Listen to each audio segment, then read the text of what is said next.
Oops, nabitawan. Oh, agawang buko. Ito, Derek Brown. Out to Alvin. Here's Andy Seigle.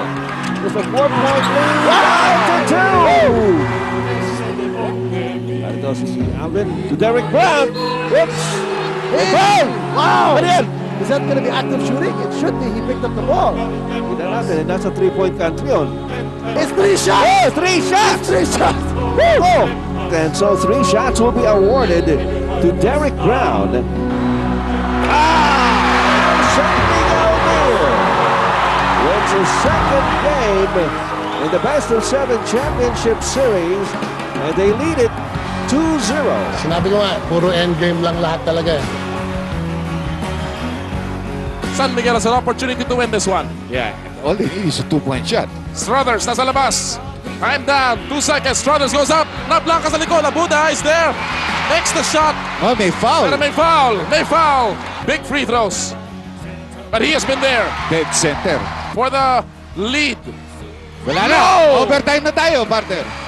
1.2 seconds remaining dito, Dr. J. Mas madali ito eh. Tabla panalo na lamang ang Purefoods. That's right. Both teams in the penalty.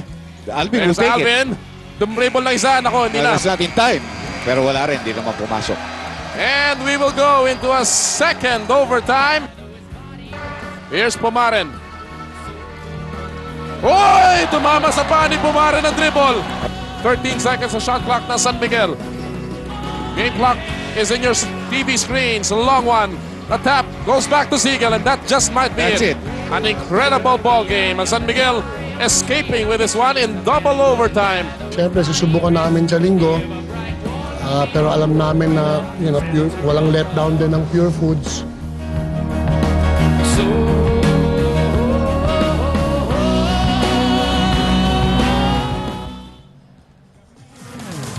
Well, this certainly promises to be a great way to cap a colorful evening dito po sa inyong bayan ng Superstars. Kanina po nagkaroon tayo ng ating awards night para sa year 2000. At ito naman, ang game number 4 ng final series between San Miguel Beer and the Purefoods TJ Hot Dogs. Alam po natin, lamang ang San Miguel Beer 3-0 in the series, and they could wrap this up right here and now kung mananalo po ang San Miguel Beer. But make no mistake about it, ang serye pong ito ay napakahigpit. Although hindi pa nananalo ang Purefoods TJ Hot Dogs, they've given San Miguel a run for their money in all 3 games, Kinito. Alam mo, partner, kung titignan natin, in all 3 games, sabi mo nga, no? Yes. Any of those games could have gone either way. Totoo yan. First game, San Miguel won because of its tough defense, limiting Purefoods to only 79 points. Second game, limited Purefoods again to less than 80 points, 76 points. But in game number 3, one of the most exciting, if not the most exciting games we have ever seen in PBA history. Double overtime win by San Miguel in a game that Purefoods should and could have won. Several times as a matter of fact, Yes. a couple of times at least. Pero ganun po talaga mga kaibigan. Well, marami nagsasabi at meron naman basehan na sinasabi nila nobody or no team has come from a 0-3 deficit and won a championship. Pero sa palagay ko naman, Kinito, hindi yan ang iniisip ng Purefoods ngayon. They're not looking to win 4 straight games. They're looking to win this one. Exactly, partner. No? In a series like this, 0-3 nga, it's a big deficit. It's a deep hole that faces Purefoods. But partner, Coach Derek Pumaren wants to take it, as the cliche goes, 1 game at a time. They're not thinking of 4 straight. They're thinking of just game 4. And if it's any indication, what they've showed in games 1, 2, and 3, partner, kayang manalo ng Purefoods. Yun nga lang, down the stretch, San Miguel always manages to pull it off. Well, some adjustments are certainly needed for Purefoods. Pero ito, San Miguel Beer, alam natin na they took the long route going to the championship. As a matter of fact, magkaroon ng mga agam-agam nung maaga pa yung ating torneo na ano ba ito nangyayari sa San Miguel? Nanalo sila ng second conference, pagkatapos parang lalamya-lamya. Especially yung kanilang import na kilalang-kilala at hinahangaan dito sa Pilipinas sa Lamont Struthers. He did not do well in the elimination round, but certainly he has reached a high peak dito sa championship just when they need it. Ito makikita natin, no? As far as raising it a notch, Lamont Struthers' performance, in the finals, averaging 30.3 points. Ito makikita natin, Lamont Struthers has really stepped it up. Not too many people know that Lamont Struthers had knee surgery last spring, partner, Right, no? And he did not play a single game of organized basketball since the Governor's Cup of last year. Kanya, ito naman si Lamont Struthers, alam naman natin, he's used to playing basketball all year round. Here he's coming off a long layoff. He had a cracked kneecap, but only now is he beginning to show his championship form, and San Miguel couldn't be happier. Totoo yan. Nakita mo, ito naging style niya. Sa first half, medyo nagpe-pacing, and then he floors it in the second half. Ibang klase rin ang nilalaro ni Lamont Struthers, especially here in the finals. Ito makikita natin, his performance in the second half. And I think, partner, that also has to do with the substitution patterns of San Miguel when they bring in a fresh Lamont Struthers against a defender who probably is tired guarding other bigger players from that spot. Lamont Struthers playing either the 2 or the 3 spot in creating a mismatch. Alam mo, Pinito, dito sa sharing ito, alam natin na kailangan talagang iangat ng lahat ng mga players ang kanilang laro para matulungan ang kanilang kupunan ng magwagi. Sa hanay na Purefoods TJ Hotdogs, they've certainly been looking at players like Boyet Fernandez, for instance, in game number 3. He provided 17 points for the squad, playing 25 minutes. Magandang laro niya, but can he sustain it? Malaking bagay ang ginawa ni Boyet Fernandez in game number 3, partner, but still, despite that sterling effort from the part of the Bale nurse na si Boyet Fernandez, natalo pa rin ang Purefoods in 2 overtimes. Sa tingin ko, partner, a player who needs to step up is not so much Boyet Fernandez, but the starter Dindo Pumaran, who has not scored in double figures in any game so far sa finals. He has been dominated by Olsen Rosella. Dapat magpakita si Dindo Pumaran dito sa game number 4 and show what his leadership is all about as far as Purefoods is concerned. Marami naman na nagsasabi, ano kaya nangyayari kay Daniel Defonso dito sa series na ito, especially after games 1 and 2? Para bang, hindi na kailangan si Daniel Defonso, nanalo naman sila in games 1 and 2, pero gigil na gigil si Danny to strut his stuff, especially because he was in the running for most valuable player, which he won tonight. Pero in game 3, Daniel Defonso again came to the forefront and helped his team. Well, ibang klase din ang pinakita ni Daniel Defonso, no? And you take a look at the points scored of Danny as well as Noy Castillo. In game number 3, nagpakita not only si Daniel Defonso but also Noy Castillo in producing a lot of points for Purefoods, and we're talking of Noy Castillo, but for Ildefonso, partner, alam naman natin, he is the number 1 offensive option ng San Miguel. They go to Daniel Defonso at the post, they invite the double team, and when Danny can't score, then he rotates the ball. Second touch goes to Danny Seigle. Third touch, or the third option, si Lamont Struthers, mga kaibigan. Struthers is no longer the exclusive number 1 option of San Miguel. There are 2 others, but for Derek Brown, he remains the number 1 option for Purefoods. Yun ang matindi, no? Mas maraming alternative options ang Exactly. San Miguel Beer. Ngayon, marami na nag-iisip about a sweep, Kinito. Ano-ano ba ang mga history? Meron na ba naka-sweep dito sa PBA? Well, there have been 2 championship sweeps dito, partner, no, sa PBA history, and one of them was engineered by Ron Jacobs for the Northern Consolidated Team, or the Northern Cement Team. And of course, there was another sweep that we saw when Tony Harris and Coach Yang Giao led Swift to a 4-zip blanking of 7-up. So we have had 2 4-0 sweeps in a best-of-7 finals so far sa PBA history. This could be the 3rd. Well, could be. Pero hindi pa natin malalaman yan sapagkat napakahigpit nga po ng series. Napakaganda ng labanan. We'll be back for more of your Bayan ng Superstars in game number 4. Maupay kagabi, heyo katanang kasangkayan, habugos ka Pilipinas, labi na didahaton. Halate ka na Samar. Amin niyo alagad, Ed Pixon. Kasama po si Kirito Henson para sa Viva Vintage Television and Game 4 of the final series between San Miguel Beer and the Purefoods TJ Hotdogs. Remember, San Miguel leads it 3-0 and only needs to win this game to be the champions of the year 2000 Governors Cup, Kirito. Alam mo, partner, para nakikita natin dito, makings of a dynasty for San Miguel, no? Matindi, Ang oh. franchise. This is the 6th finals appearance for San Miguel in the last 8 conferences. Bah. So far, 3 na ang nananalo, ang napanalunan ng San Miguel in terms of championships, and they're now going for a 4th. At partner, kung manalo, ngayong gabi itong San Miguel, they will finish this season with a record of 40 wins and 17 losses, and that's a 69.7% winning clip. Matindi. That will be the 2nd highest in the 26-year history of San Miguel's existence dito sa PBA. The first, of course, was the 70.4 clip of San Miguel in 89 nung nagkaroon sila ng Grand Slam. Yes. Oh. Alright, mga kaibigan, at ito naman ang pagpapakilala ng mga mag-uumpisa para sa dalawang koponan Para po sa San Miguel Beer, Olson Rosella, Freddy Abuna, Lamont Struthers, Daniel Deponce, and Danny Seigle. Para naman sa Purefoods, Dino Pumaren, Ray Evangelista, Alvin Patrimonio, Andy Seigle, and Derek Brown. Our starting fives brought to you as usual by QuickType, the all-in-one glue technology by Loctite. Yan, nakikita natin ang ating starting lineups for this game number 4. Partner, kanina nabanggit natin yung mga credits ng San Miguel. For Purefoods naman, this is its second finals appearance in the last 3 conferences. Hindi din masama ang pinapakita ng Purefoods. Yung nga lang, hindi sila nanalo ng championship in those in the first, yung una. Of course, they are still looking for a championship dito sa kanilang pangalawang finals appearance this year. They have won 5 titles so far sa kanilang history dito sa PBA since breaking in 1988. Ray Evangelista with a steal off the pass intended for Daniel Defonso. Derek Brown has it.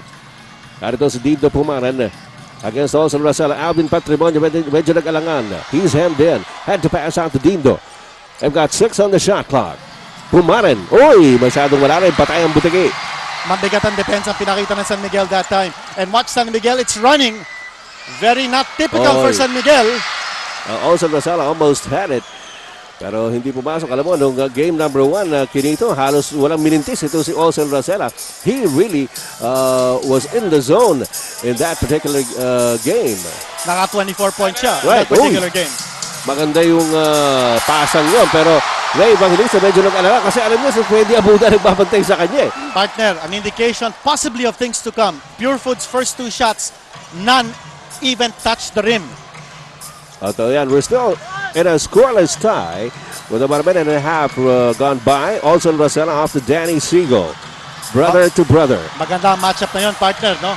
A big man going up against his younger brother. Samantala, malayo yung tira ni Daniel Defonso. Ito si Derek Brown, lumusot.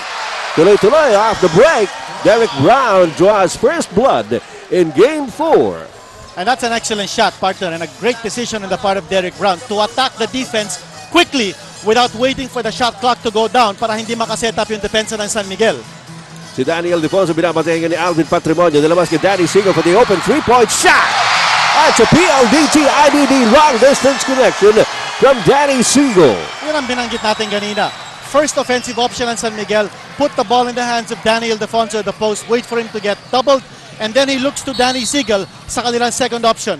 But you'll have to credit Daniel Defonso also for being able to recognize the situation kung sino papasahan at marunong pumasa yung bata. Kaya naman nagkakaroon sila ng mga ganyang pagkakataon. Ito makikita natin yung tira ni Danny Seigle coming from way outside. And that slow-mo replay was brought to you by PLDT Teletipid. Tipid tawag dahil prepaid. Alam mo, partner, that is also a challenge to the defense of Purefoods. No? They've got to rotate quickly because dumodouble sila sa poste. No? And they cannot afford to have Danny Seigle be left alone.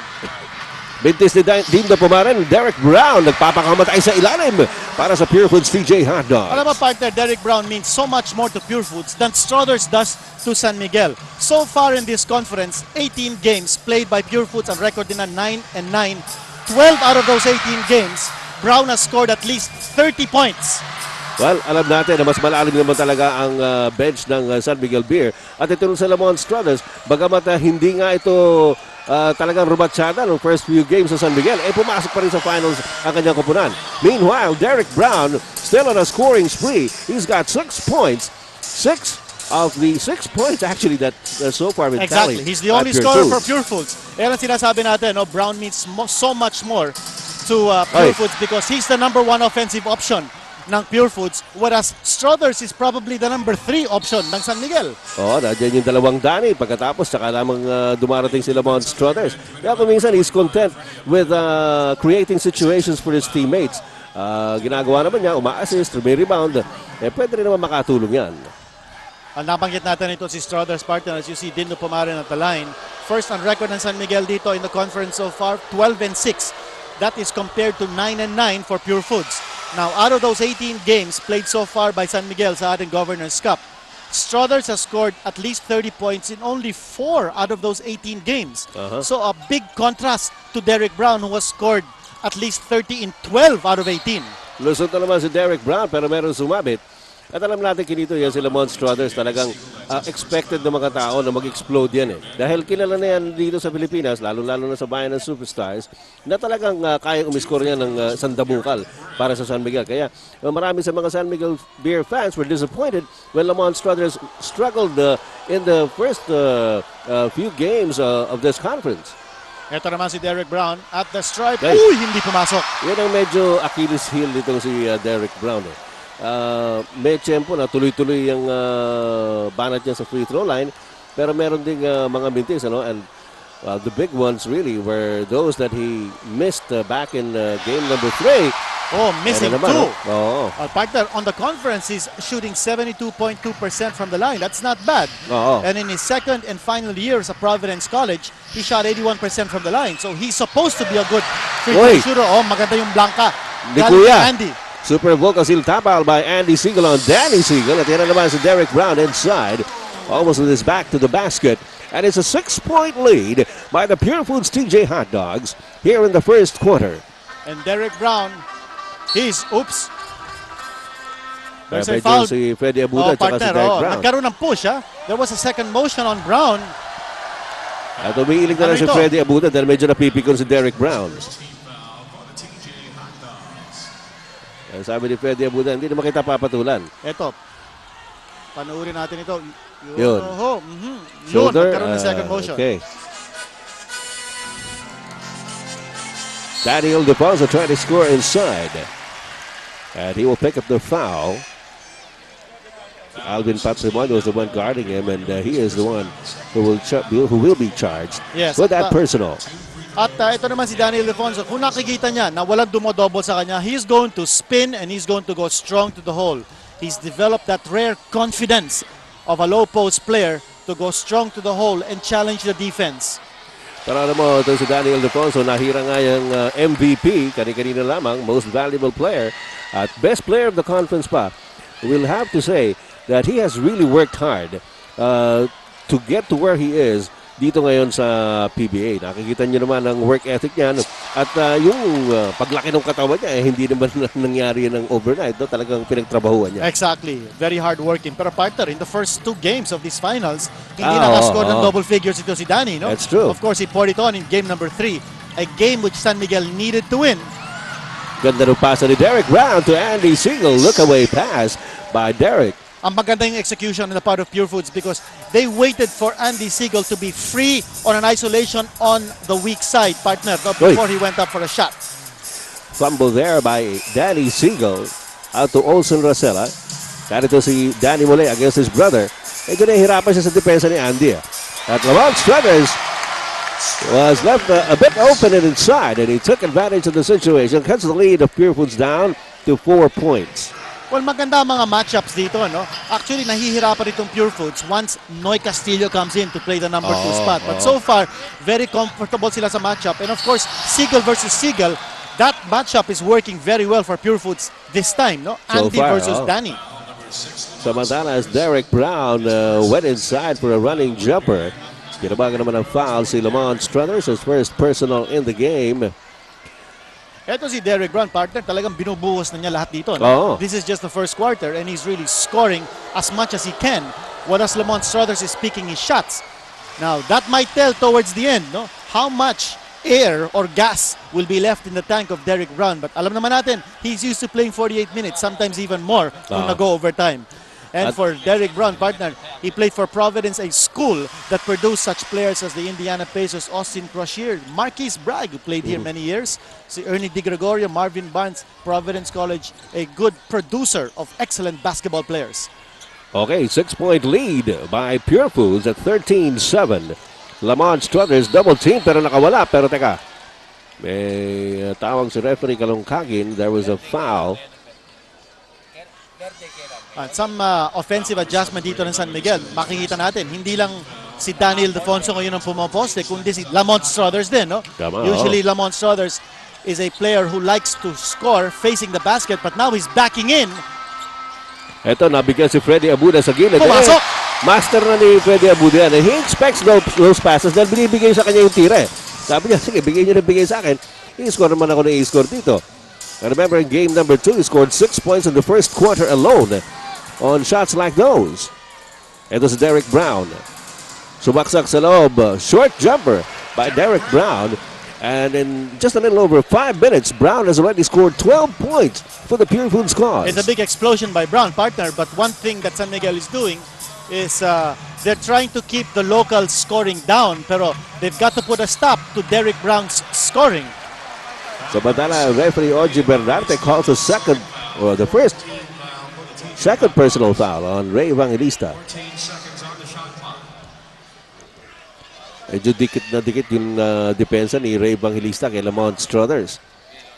Ito si Daniel Defonso, labang kay Alvin Patrimonio underneath, tinabas kay Lamont Struthers. Danny Seigle, top of the key. Oh, hey! Iniwasan pa niya si Tito Pumaran, his second PLDT IDD long distance shot. Walang nangyari doon, partner. Yung rotation ng Purefoods defense, nawala si Andy Seigle, who's a much bigger player than Danny Seigle. Ang gumwardya kay Danny, mas maliit sa kanya. Tito Pumaran. Easy yun. 3-point shot. Here's Andy. Again, they run that play. They're loading up on the left side of the court for Purefoods. No, they're loading up and they're leaving Andy Seigle to go one-on-one on the weak side. And that time, a nice pass coming from Dindo Pumaran. That's the second time that they've run that play where Purefoods scored. Freddy Abuda, nilabas na naman kay Danny Seigle up against Andy. At ito, medyo sumundot na si Andy dahil ine-ekis-ekisa siya nung nakababataan niyang kapatid. He had to scramble for it and was called for his first personal foul. 5 minutes and 14 seconds remaining in the first quarter. Game 4 of the finals. We have this timeout. All right. And ang hilig sa basketball yan. NBA, PBA, barangay, pinanonood niyan lahat. All right, narito ngayon si Danny Seigle against Andy. Ay, inabot na 24-second shot clock. Maganda yung defense ang pinakita ni Andy Seigle doon, partner. What he did was he took away the outside shot of Danny Seigle. Dinikitan niya. And so Danny Seigle was trying to out-maneuver him by dribbling away from Andy Seigle, and he ran out of time. 5 out of 5 from the floor. Derek Brown has been sizzling for the Purefoods TJ Hot Dogs. They do have a 5-point lead. Yun ang unang mintis ni Derek Brown sa larong ito. Struthers for the rebound para sa San Miguel. 4 minutes and 36 seconds remaining in the first quarter. Ildefonso pumaposte lamang kay Alvin Patrimonio. There's the double team by Pumaran. At ito si Lamont Struthers na libre. 3-point shot. Not that time. And Derek Brown and Freddy Abuda clashing in midair. At tatawagan ng foul si Freddy Abuda, who picked up the Sportsmanship Award, I believe, this afternoon sa ating parangal sa ating mga players. A very colorful program we had just before this game. And of course, star-studded pa. What an honor, no? For these top stars of the PBA to be cited and recognized for their achievements this season. And of course, yung mga paborito natin, sina Joyce Jimenez, pakita natin yan. Paborito mo pala si Joyce? Aba, syempre. Hindi niya alam yon. Paalam natin. Sinabi mo na sa Nationwide TV. Okay. 4 na minuto na lang nalalabi sa first quarter. Good curl by Danny Ildefonso, pero napalakas. And Andy Seigle grabs the rebound para sa Purefoods TJ Hot Dogs.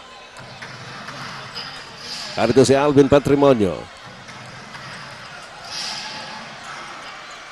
Patrimonio inside to Ray Evangelista. And Ray has perfected that move. Ginagamit niya yung kanan niya. Dapat, kailangan maging ambidextrous ka, especially pagka malapit ka sa goal. Dahil aabangan ka talaga doon sa strong side mo. And the lead of Purefoods is 7. Danny Seigle. Wala. And Lamont Struthers. Wala rin. Dindo Pumaran picks it up para sa Purefoods. Medyo nagkakandara pa. Pero mabilis na bumaba sa depensa ang San Miguel Beer. Ito na si Andy Seigle sa loob. He runs into a double team. At may foul na tatawagin sa referee Bernarte. Danny Seigle na tatawagan. Again, partner, nakita natin yung speed game ng Purefoods running up and down the court.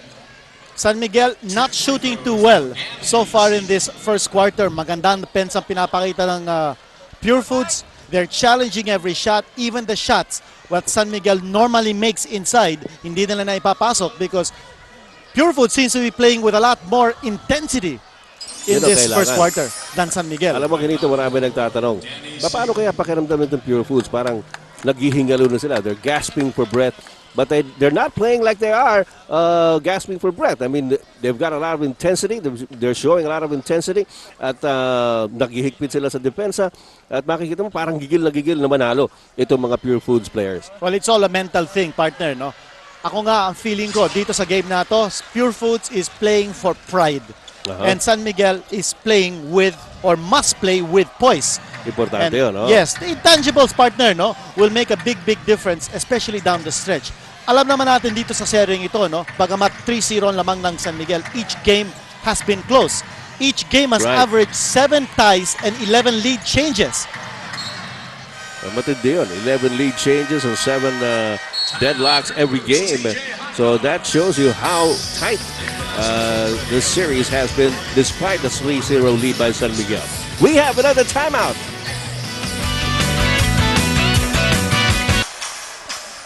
Magandang gabi muli sa lahat ng ating mga suki sa Luzon, Visayas at Mindanao.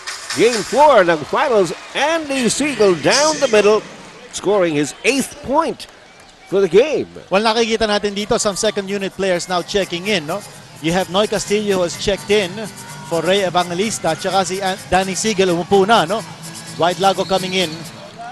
And quickly, ito si Lamont Strothers, inatake yung depensa kaagad, no? Ni Noy Castillo. Ito sinasabi ko, no? Yung mismatch na, well, before that, ano ba to? Well, actually, we're going to be bringing you our Benson's Eclair Mystery Kiss. The Benson's Eclair Mystery Kiss has just hit you know who. So just write it down and send it to us. Benson's Eclair, nothing can be sexier.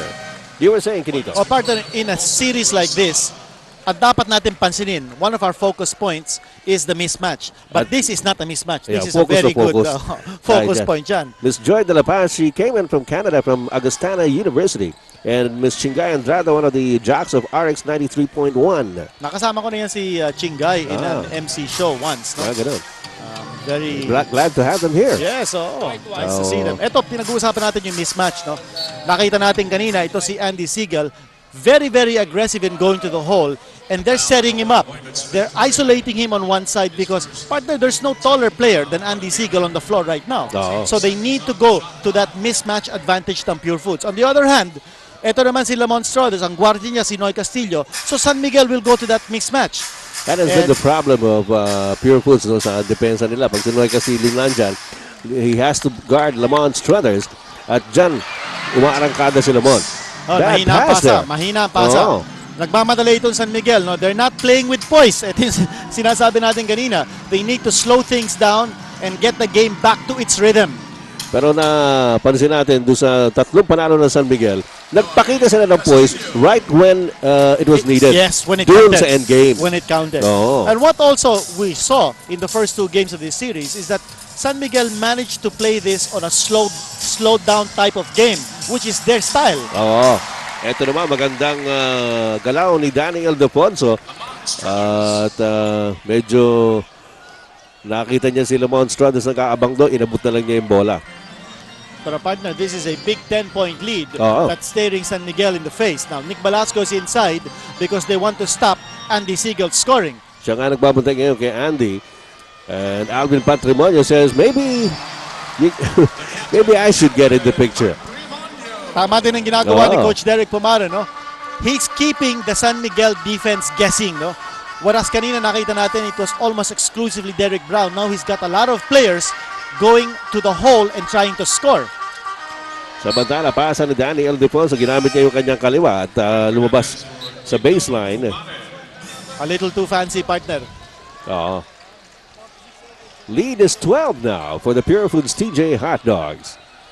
Kumbaga rin kasi yung pressure mas nandun sa San Miguel ngayon Everybody expects them to win before this jam-packed crowd, which is mostly San Miguel, no?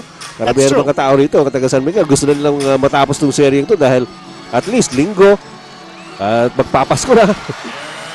But Derek Brown et al. Have other things in mind.